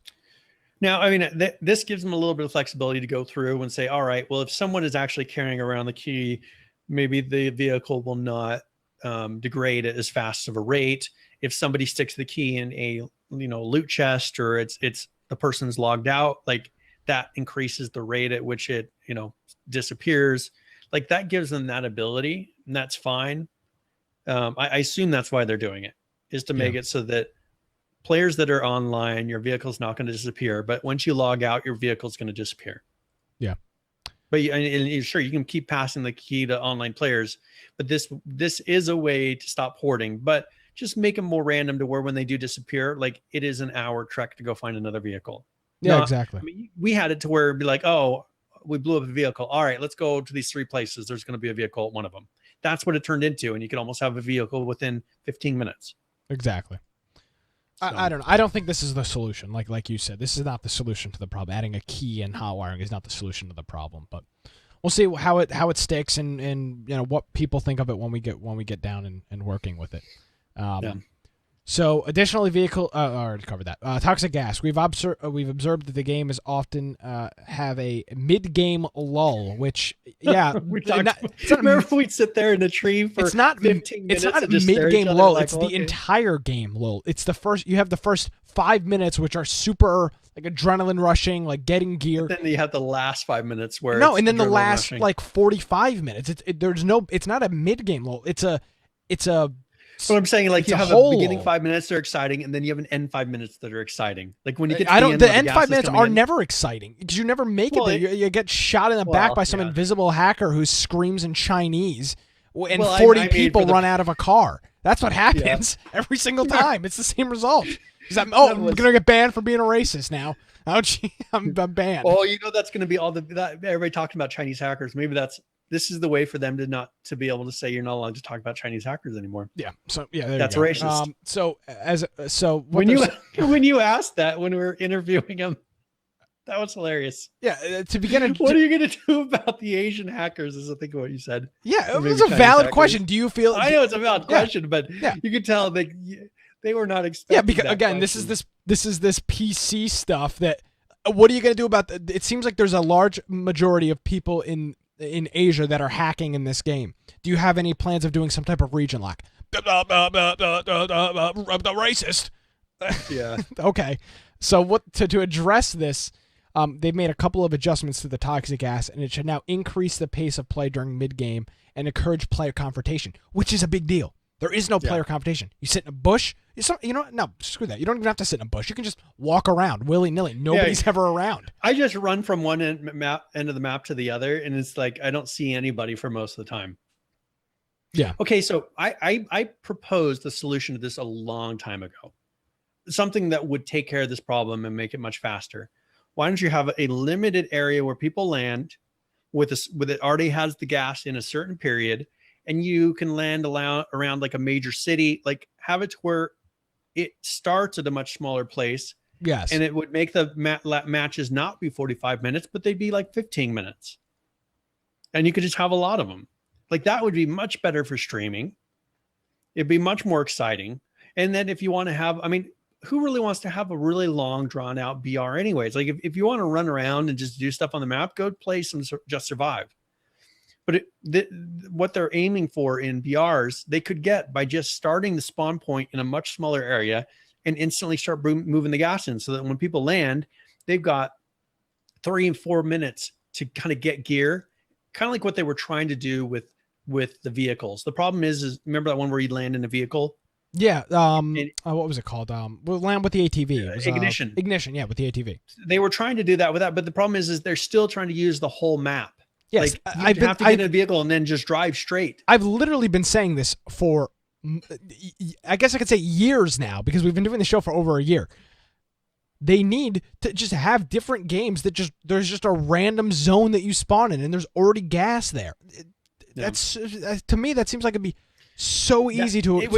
Imagine 15-minute BRs. Like that way we could stream and not be like, oh, what do we do? Sit here? Because since they've never done the death cam, right? Yeah. They've never done the death cam. For people that are streaming this game in groups, it is just undoable. We can't stream on Twitch because all you're doing is staring at the death screen, and we're like, okay, well, I guess we'll just sit in here and talk until the last person dies. Make quick 15-minute games to where the only amount of stalling you have to do is 5 minutes, probably, right? And it's not going to be a 45-minute drawn out. Well, are they going to die soon? Should we start another match? Like, it breaks up the groups and it makes it impossible. If they want to make a fun, quick game, just make zones and you can land around the city, and they could even make some really cool areas that are kind of tuned to encourage the play of VRs. Yeah. But they don't do that. I mean, imagine if they came up with like, I mean, they can't do underground bunkers, but something to where when you land in the BR, like there's a whole bunch of stuff to kind of work around and use. Like, so they could create that. With the next thing is sort of an implementation of that, but not really. So this is dynamic gas. So the size of each gas ring after the first will now scale based on the number of remaining players, becoming small if the player count is lower than expected for that phase. This is intended to reduce lulls in the game. This is kind of like a halfway implementation of this. If the dynamic gas if the game started with like only with a quarter of the map being in gas, you're still at 3/4 to roam. But they need to be careful about where they have to do the parachute scene right then. Yeah. That'd pretty much be what I was saying. If you have if you're starting a match early and you have, let's say, 50 players, all right, we'll start the gas out smaller and land them in that area. The problem is right now they start it and they'll just make it, I'm going to land you in the very southeast part of the map. I'm going to land you at the very northeast, northwest of the map. And then like, there's only a few people here. All right, you're both in the gas immediately. Is that a solution? No. Yeah. And they said that this is intended to reduce lulls in the game, though we've been intentionally conservative with the initial adjustment to ensure we don't overly penalize players who spawn far from the safe area. That's not an issue. You can run across the entire map once the zone is announced. That's not an issue. Toxicity. Toxicity is a new resource pool that fills up over time while a player is in the once a player reaches max toxicity. That doesn't make any sense. They take an increased damage from the gas. The main goal of the toxicity systems are to prevent long-term gas camping by making it harder to stay in the gas for long periods of time in the early game and impossible in the mid to late game. This is kind of like stamina. It's a new thing to where you have toxicity that is raising as little, so you can't sit there. Remember when we watched the very first? I was just going to bring that up. Who was that? And they were sitting there. Who was it? And it was Siege. It was Siege. Yeah, he sat. It literally. So he was sitting there, and because that's what he does in his stream. Yeah, is he'll sit there and kind of baby the edge, and he'll just work his way along the edge and stay in the gas long enough because he's learned how far you can stay in, and because nobody's going to run out in the gas to try to kill him. And that's great implementation. If he would have done that with this, if they would have done this, then he would have died long before, and it takes away that kind of running around the gas type of play. Yep, and for airdrops, they've also removed airdrops from late game because bombing runs could be too oppressive in a small, so pretty much it was killing everybody that was going for the airdrops. What I was complaining about that when I'd go in there and I'd get the last 5 minutes of the game, a bombing run would just land on me. Yeah. Airdrops should no longer land on steep vertical terrain that make it harder and impossible to loot the items.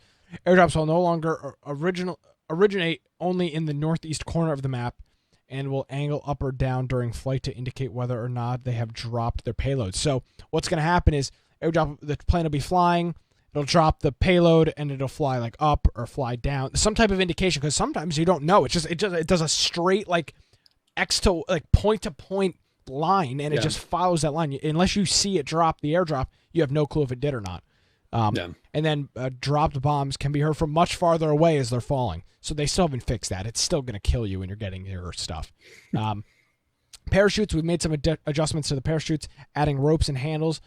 So this is what you had mentioned. Talked about that. I thought I saw this. So you actually like pull the ropes and stuff when you're in the parachute, which is cool. Combat feedback as well has been updated. It has been improved to better indicate when a player's gun is in collision and they're unable to fire. So if you're standing behind a can or a car in third person, it looks like your gun is above the car, but you're actually not. You're shooting at the car. So they've added some type of system for that. Visuals in order to make a we talked about this, a blue tint over stuff like pulses in rooms now, which I don't really like. And then the teammates icons are now visible through collisions as well. Just some other miscellaneous bugs and fixes and whatnot. But man, lots of H1Z1 stuff over the past few days, and I think a lot of it is pretty controversial. I don't really agree with most of it, but we'll have to see what the implementation is like, and I guess we'll have to follow it and see how the community reacts to that. So that's that. Now this next one is that they are aiming to do an update tomorrow morning, so Wednesday if you're watching this live, that will update the servers and include a server wipe. So there you go. There's going to be an update. Not sure. There's going to be a patch. Not sure why. Don't know. They didn't really say. They didn't say what they're doing. They just said that there is, and this is a Just Survive update with the wipe. So I don't know if they're. Why not just do the new map? Why by the way, that's got to be done by October, right? Yeah. Or September. Right? Yeah, so within the month, like in a month it needs to be done, right? The entire map needs to be done and playable within the next month. Yeah. So yeah. What's this next Twitter video you got in here? So this is something that one of the developers had thrown in here, just showing a new effect they're working on. So when you throw a grenade into a building, it will blow the glass out. So just kind of a fun effect. Oh God, what an animation! It's like you dropped a nuke in the building. Yeah, so the grenade pretty much just blows all the glass out of the. Oh, good Lord! Come on, don't you think that's a bit much? I don't know. I've never thrown a grenade into a real building to see what it does. All the windows just boom. It's just like a hand grenade, and it's like it dropped an atomic bomb in the building. That's pretty funny. So TMG2H, he's saying it's probably the new zombie, like that attaches the bases and things like that, or the things that have been in the test server. They're probably just rolling now to live. I guess, but they really need to put the new map on the test server. Yeah, definitely. So that's all of our H1Z1 news. God, we're talking hour and 15 minutes. Okay, one last thing. Oh, okay. Where is Sebastian still? Yeah, so you started the what was the hashtag? Free Sebastian. Hashtag Free Sebastian. You can use that on Twitter. I have not gotten a response yet. I tweeted him. He has not tweeted still. Where is Sebastian? Is he still there? I haven't heard that he's left. What's his Twitter again? Crow's Empires? Yeah, Crow Empires. Crow Empires. Let's double check. The last time, he tweeted something around May 19th. Yeah, his last thing he retweeted was June 27th.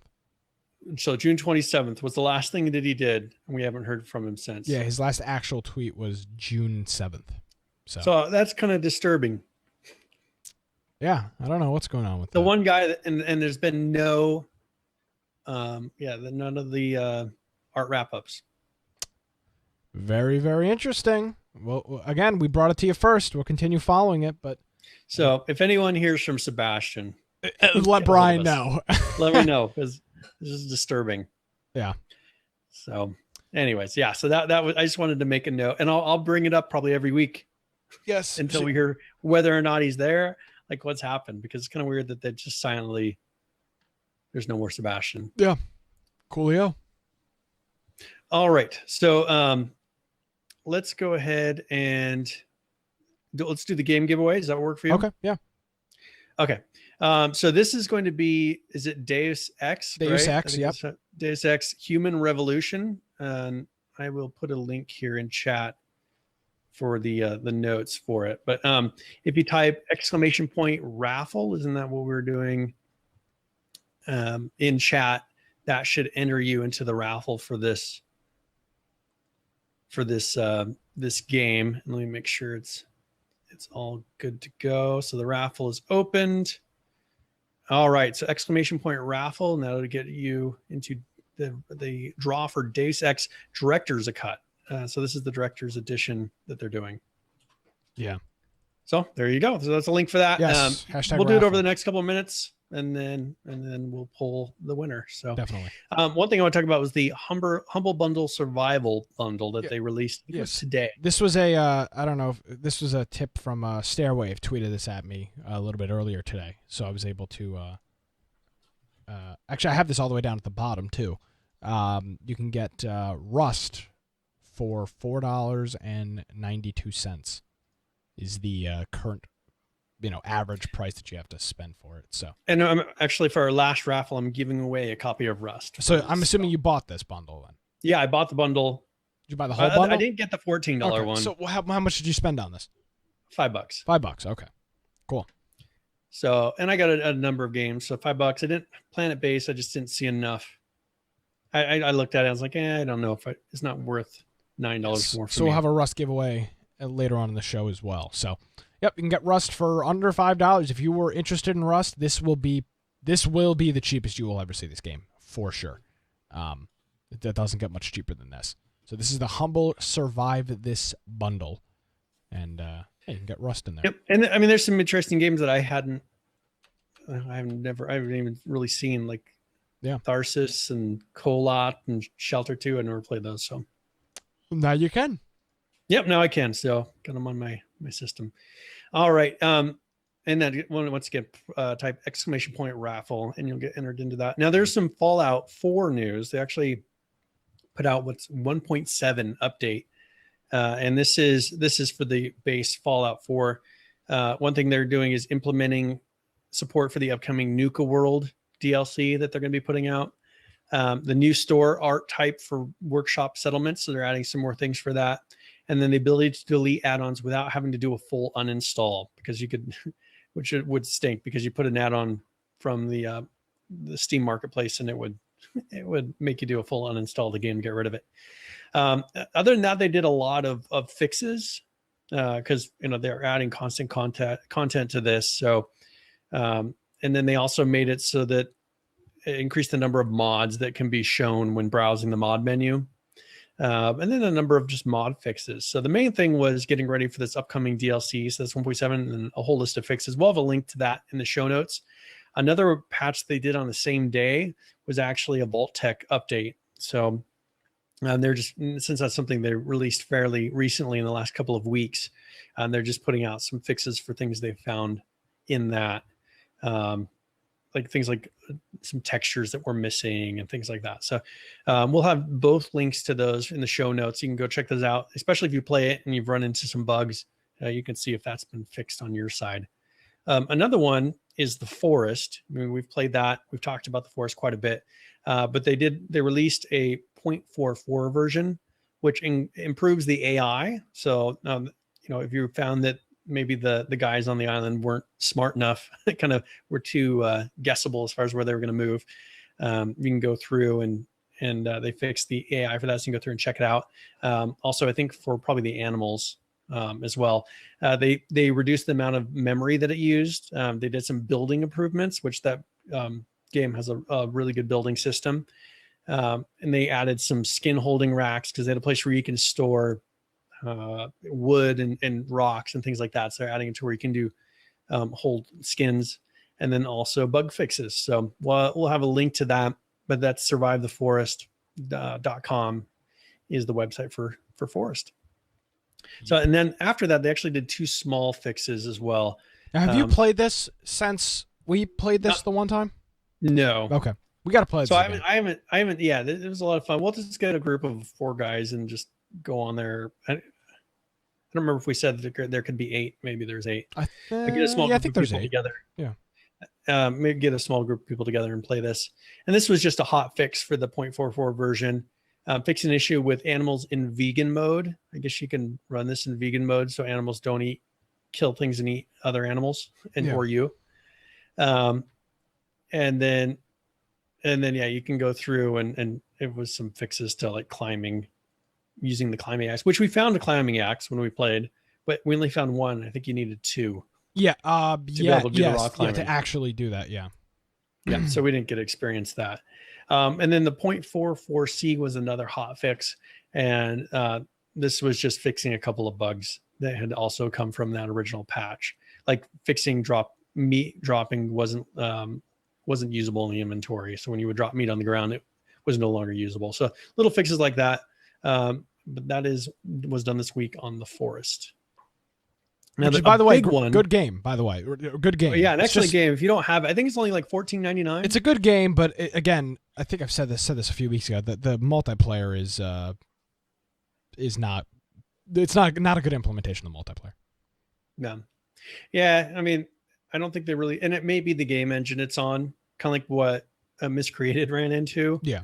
The engine they built it on wasn't really made to run a big online game. Exactly.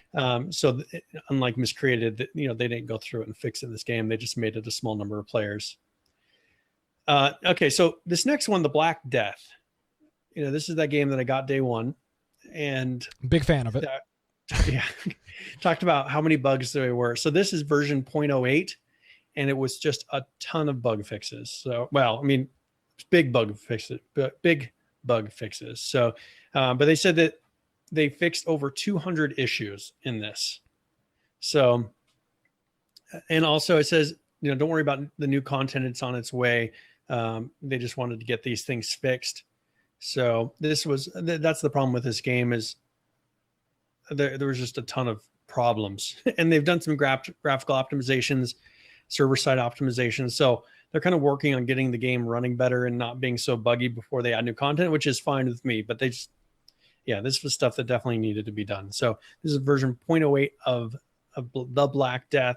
And I'll have to play it again now that they've done some of this. Now that it actually works or should allegedly works, I guess you should say. The last time I played it, I told you guys, I walked up and there was a camp of guys of bandits, and I just would go and kill one, and immediately one would spawn again.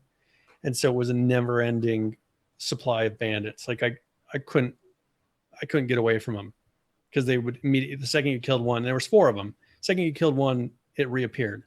So that was kind of the state of the game the last time I played it. Yeah.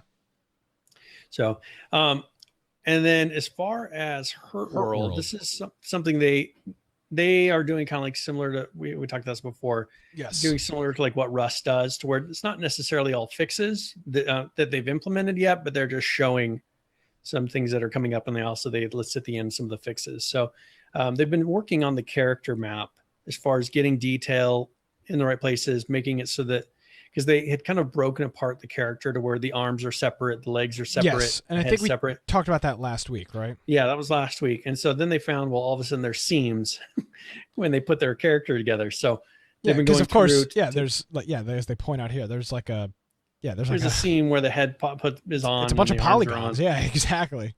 Yeah, so they went through and kind of fixed that to where it looks a little more normal. And also they show some of the new beard. I guess I'm on the left. The new beard styles of some of the players that they'll be offering.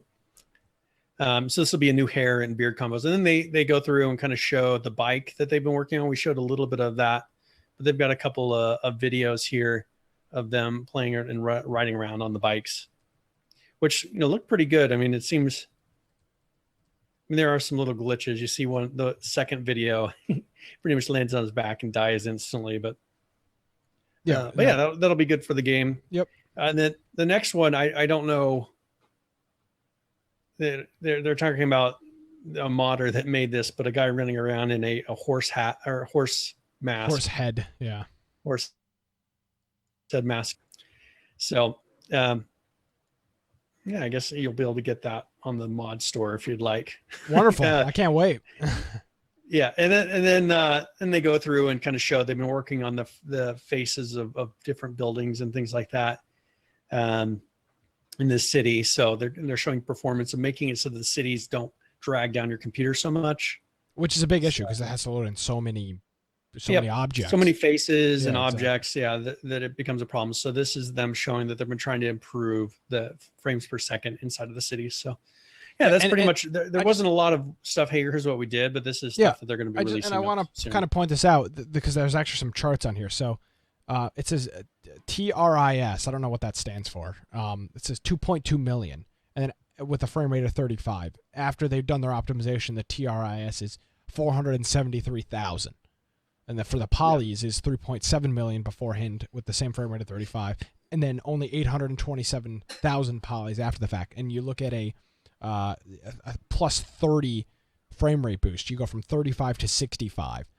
This looks like it's a pretty significant improvement. They're taking numbers like 2.6 million and bringing that down to 918,000. That's a significant difference. It's almost a 2 million. It allows them to add a lot more objects in the world. I mean, if you look at it right now, it's kind of a sparse desert.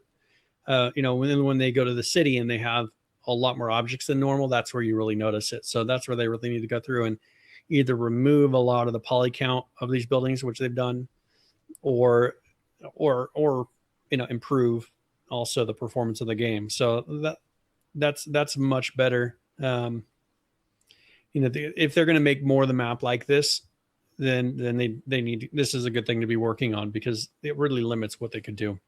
Yeah, exactly. So, all right. So that was Hurt World. Once again, we'll have a link to that. That was update 43 as far as their blog update 43. Yeah. And you want to do the giveaway now? Yes. So let's go ahead and I will roll for the winner here. Okie doke. All right. So Musty has won. Rigged. 100%. Yeah. And so I will, there we go. So there's your notification and I will send you a link to this it'll actually come from Infection because we're sending it from that account now. So inside of your Twitch chat, you should have a message from, because I'm doing it from Moobot, which sends it from. Gotcha. So yeah, so that will be in there. All right. So other than that, we've got a miscreated update in here, Brian. So this is about hackers. Do you know the backstory yes, on this? Was actually a video that was sent to me from the person who recorded it. So, and I just wanted to give him some credit. It's A Power Productions, and we'll have a link to his YouTube channel in here. But he recorded this, and this is the first that I found this significant because this was the first miscreated hack that I had seen. What do you know at what point in the video the hack actually happens?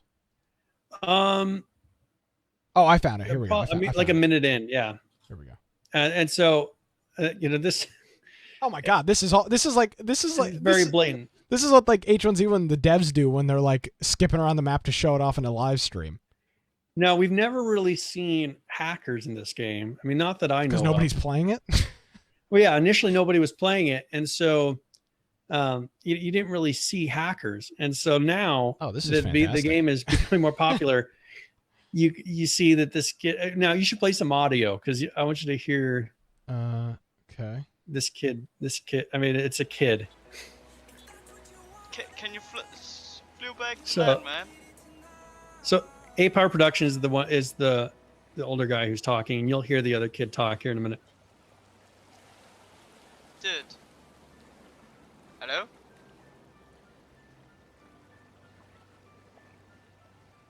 Okay, yeah, there we go. So that's interesting.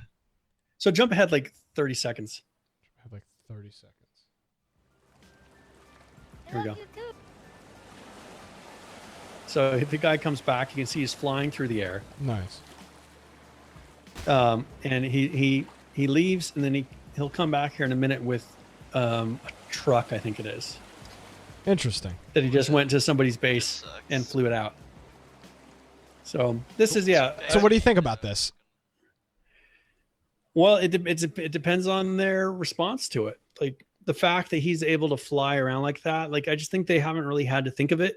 First of all, anybody who flew around like that before, and here's the problem: anybody who flew around like that before would have been lagged out because it would have been so much data trying to come at them so fast. Yeah, because they'd load literally every object in around them. In the whole world would be being sent to them, like, and then it's trying to figure out. Well, I guess it was all one, so maybe it wouldn't be that different. But there was just so much bandwidth that it wasn't. You couldn't go that fast very easily. And so now that they have the code fixed, like they have to go in there and stop people from being able to fly. And I don't know. I should just contact him and say, hey, have you seen this video? And what are you guys doing to fix it? There you go. So interesting. We'll have to. All right, so that was miscreated, and so as I said, there's a link to his YouTube channel. You can check that out. Now the next one is Rust. Yes.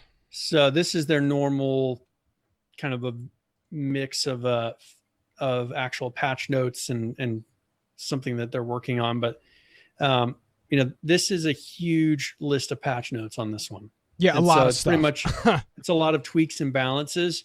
I'm definitely not going to go through this, but it's a lot of like balancing armor and weapons, changing the bleeding rates of characters, just trying to balance the game out a little bit more. And then there's a big list of fixes as well.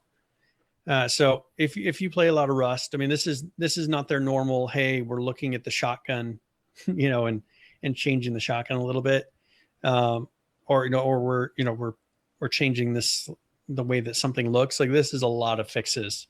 Well, that's so good. this will actually change the balance of the game quite a bit. And then they did add the double barrel shotgun. So that's that initial picture that you see. Yeah. And I think we talked about that.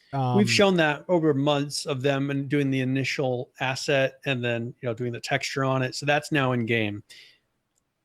So, and what's cool about that model is it actually looks like something you would make at home. Like the pulling back Is that what you're saying? So that's something you would make at home?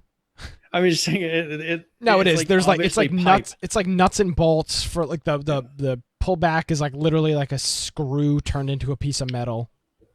Well, it's a screwdriver. Oh, yeah, it's a screwdriver. You're right. Yeah. Yeah. So I mean, it's it's kind of a cool look, and it's what they're going for in this game. But yeah, so this is a whole list of fixes. We'll have that, and it's on their blog, devblog 121, and we'll have a link to it in the show notes as well. So do we want to do, actually, since we're talking about Rust, let's do the next raffle. This will be Rust. I guess I could put a link to the. Yeah, let's do that. Actually, I never took I never took the raffle thing off the page, so I guess we'll keep it on. I forgot. So. All right, so now we're going to go ahead and do Rust here. So if you type !raffle in chat, it will enter you for Rust. That's a link to it. I mean, I'm assuming everybody who's listening to the show knows what Rust is. Yeah, I would think so. By now, after our extensive talking about it. Yes. So this is Rust. This is from the Humble Bundle today. But if you're not going to get the bundle and you don't have Rust, definitely enter this. Let's talk about that. But quick, before we do current players, let's talk about next month's Humble Bundle Monthly. Because do you know about this game that's on the front of it? No, I looked. And let's talk about the games that we got this month as well for people that are interested. Okay. All right. So the game is, what is it called? Soma? Soma, yeah. And I believe it's some kind of sci-fi horror-ish game or something. Yeah. So it is Soma is a science fiction survival horror video game developed by Frictional Games. So it takes place in an underwater remote research facility with machinery that begins to take human characteristics. Oh, wonderful. Yeah. So this is Soma. It's got overwhelmingly positive reviews, and it was released in 2015. So people seem to really like it. Looks like, and it is a survival game. So it's a survival horror. Psychological horror, sci-fi, atmospheric. So it looks like it could be a lot of fun. So that is the upcoming game. Of course, the way that these Humble Bundle monthlies work is you don't know what the other games are going to be. So like this last one we had, Call of Duty, but we didn't know what other ones were going to be released. So do you want to go over some of the? So it wasn't anything great. And we kind of guessed this because that was something we said, man, with Call of Duty, I'm sure that they're not going to be pulling in a lot of big titles. Yeah. So the I guess kind of the only one that kind of interested me at all was The Incredible Adventures of Van Helsing, the final cut, which is kind of to me it kind of looked like maybe like a BioShock-ish kind of style game to that. And then the Jack Box Party Pack, which is a really awful game for PC.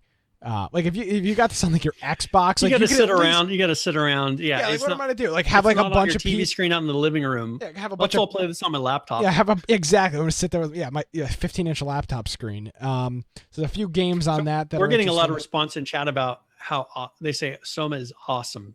Soma is a great game. So I should not cancel my Humble Bundle. So do not cancel your Humble Bundle. I was going to cancel my Humble Bundle for this month. And this game is usually $30. So Like, okay, I But guess people are saying it's a really good game. fine. Whatever. I won't cancel it then. 'Cause honestly, I was going to. Because here's the thing: it's $12. You can say, "Oh, it's $12. It's $12." But Soma being I know Soma is a pretty decent title. There's probably not going to be any other games I'm going to want either. So it's going to be. It didn't get a lot. It didn't get a lot of press, so they may be able to. Yeah. So another game on here is Poya. It's a 3D adventure platformer. Planet of the Eyes, which is a weird looking game. Star Wars Rogue, and then obviously Call of Duty, and then the Random Access Murder, which it's a debut. It's a Humble Bundle Monthly debut, launch which game. seems to be a new thing that they're doing. Yeah. They're doing with each one. They're releasing some new game that they're working on, or someone's working on. By the way, I really love the title. It's a computer game, and it's Random Access Murder. Really, really cool. This is probably the only one I'm going to download. Random Access Murder. Yeah, that's probably no. Random Access Murder is probably the only one I'm going to download. I'll give the other 3 to other 5 to somebody else. Maybe the cool thing is if you want to sign up, if you sign up now, you can actually get Soma now. Yes, you can. Because the thing is, if you pay early, so if there are people that this is the first time that you subscribe, they actually give you the game. Get it tomorrow or today. Yeah, you could get it right now. Yeah. And then next month, like let's for instance, if you go through and you're like, oh, I know I'm gonna like this game, I could say pay now, and then it'll give me the game right now for the upcoming month. Exactly. And then I won't know the other ones that are released yet. Exactly. And then you can start playing it now. For me, I just paid for last month's, and I'll play Soma, but I'm not like I'm assuming if you do that to play Soma. If you do that multi-month, like if you pay for the year up front, I'm assuming they give you that title right away. I don't know why you wouldn't, because it's not like you already are paying early. You're paying a whole year. Yeah, early. I don't know how that works. Well, I'm assuming, but that'd be one interesting thing to see is if you do the multi-month plan, do they give you those titles right away?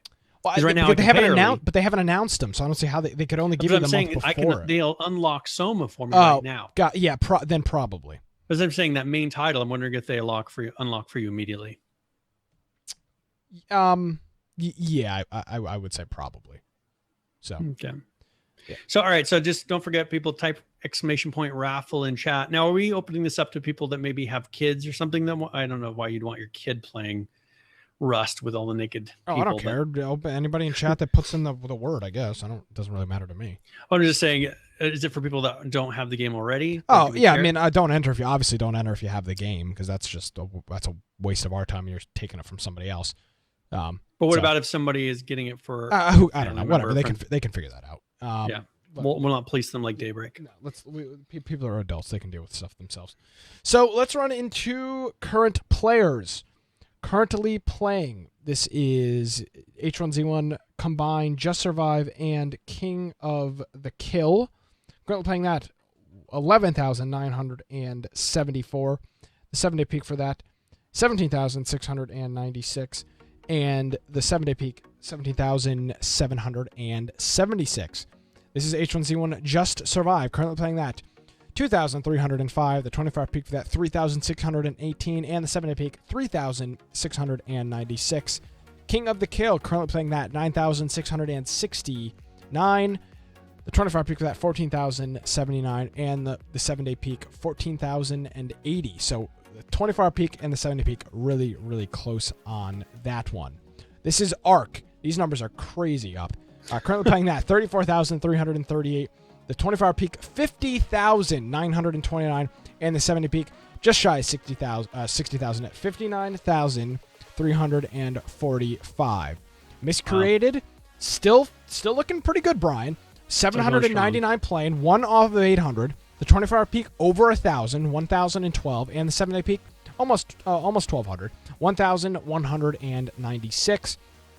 And then 7 Days to Die. Currently playing that 7,558.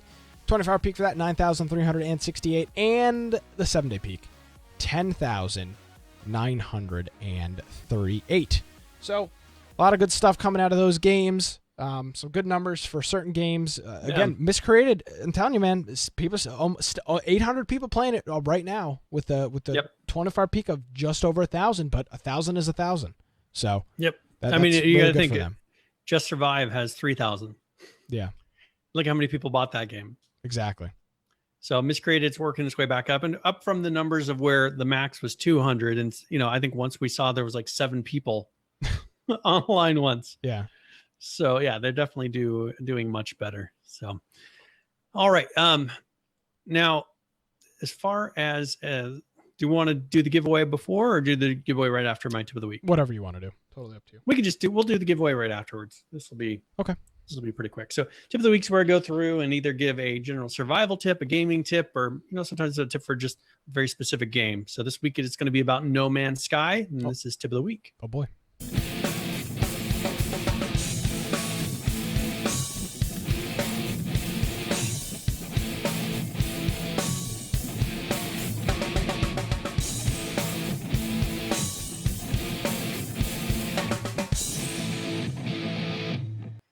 All right. So for this week, once you get a copy of No Man's Sky, you're going to be trying to figure out how you can get money in the game.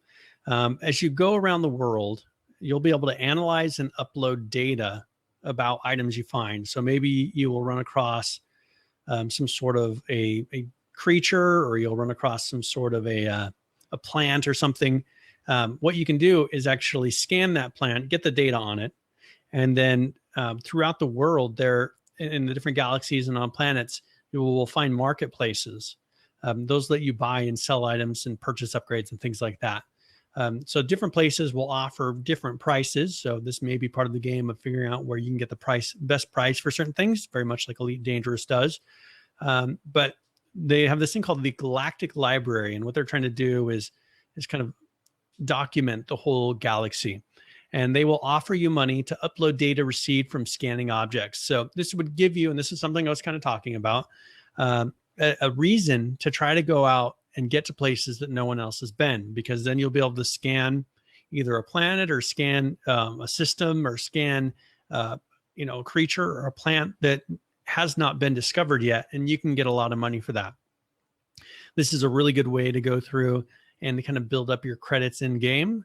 And I'm assuming that will allow you to upgrade your ship and to maybe reach farther. I mean, if you look at what Elite Dangerous does, and that's why I kind of compared it to that, is there are places that you won't be able to travel because your ship can't do the hyper jumps that are that distance. You have to upgrade your ship. So it kind of gives you a goal to keep pushing towards end game. Probably similar in this, you'll be able to upgrade your ship and then get to points on the map that you wouldn't be able to reach before on your normal ship. So that is No Man's Sky, and we'll have to see. This will be a fun game to see how it unravels. But that's a quick tip for getting some money and upgrading your ship enough to be able to start exploring. Cool. So tip of the week. Yeah, I'm excited for No Man's Sky. I will. I think I can do my pre-order on Steam, so I'd be able to purchase that and then be able to download it. It says if you pre-purchase, you get a hyper jump. I will pre-purchase then. Yeah, I'll buy it tonight after the show. Yeah, and so it says, so someone was watching a person play this morning, and he said they upgraded to the hyperdrive pretty quickly. So yeah, it's a lot of it's about kind of getting those upgrades to where, and I don't know if the beginning area, or and that's what we'll have to see. Do you start out in a random location? If you start out in the beginning area, are there a lot of people there? And as you spread out, then you start to see nobody. Kind of interesting to see how it works. Exactly. Very interesting. So, yeah. All right. So is there anything else we didn't cover? No, don't think so. One thing we did get a notification from Humble Bundle about they're having a new partnering program. Oh, yes. So I figure I'll mention it. I submitted us to that. We'll see if they, because then we'd be able to give a link out for the Humble Bundles that you'd have the option to donate us a little bit of money if you wanted to. Yeah. So we'll see. We'll see if we fit the criteria for them to be. Because I think it was Gravity Beard who had said, you guys should have a partnership with Humble Bundle. And then that was like a week ago, and then Humble Bundle announced it. So we promote Humble Bundle so much that, that way we can at least put it in our link that will show that, even if we don't get any money from it, show that people purchased it from us. Exactly. Or through us. So we'll keep you updated on that. We'll see what happens. Other than that, our game day will be we'll try to do a Saturday. I'll keep you updated on it. And I'll let you know. I should know in the next 2 days whether I'm going to be out of town. I'd like to be there because I was wanting to play that with you guys. Here's the thing. I 100% won't be there Friday, and if Brian won't be there Friday, there's nobody there to host it. So let's just do Saturday, and then hopefully, well, not hopefully. If everything falls through, then I'll be there. Yeah. So we will see. We'll see what happens with that.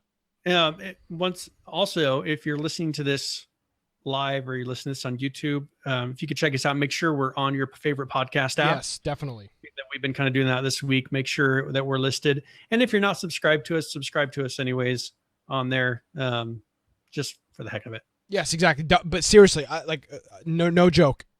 Please check your podcast app and see if we're in there, because that's the only way that we'll know that we're actually back in the apps that we need to be in, so that we can start again getting people listening to the show.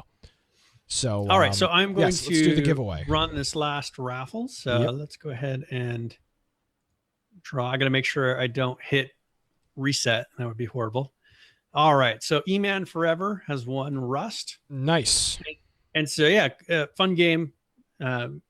It's one of those that you have to sink some time into. So if you have ever won a game from us and you found that you really enjoyed the game, you should let us know. Yeah. Get a little feedback for it. Just, if there's a game that you won in our raffle and you're like, hey, I really enjoyed that game, let us know, because sometimes I give away games that I've never played. And so I have no clue if they're really that good. So I would just, we'll just make sure. I just want to make sure we confirm with him that, make sure he doesn't already have Rust. Okay, he doesn't have it, so perfect. That works out very well. Yep, that's who we're wanting to win. So yes, exactly. Rigged as always. It's funny because E-Man only comes in for the giveaways, and he does. He's like, "Oh, I came in late. Have you done the giveaway yet?" So okay, so I guess we got to look at an app called Podcast Addict. We'll look into that this week. I didn't get anything on Twitter, Firebomb, about that app, so. I don't see anything in here in the last 13 days. So Podcast Addict. Yep, we'll check it out. We'll check it out. Okay, Brian, where can people find you online? All right, if you want to find me at Boise Computer on Twitter, and it's BOISE. A lot of people don't even know what Boise is. That's where I'm from. Boise City? Boise. If you're not from here, you would say Boise, and it's not Boise. It's Boise. So at Boise Computer, if you want to find me on my blog, it's Bite of Tech, BITE of tech.com. That has a link to all my different social media pages. Go on to our infectionpodcast.com website.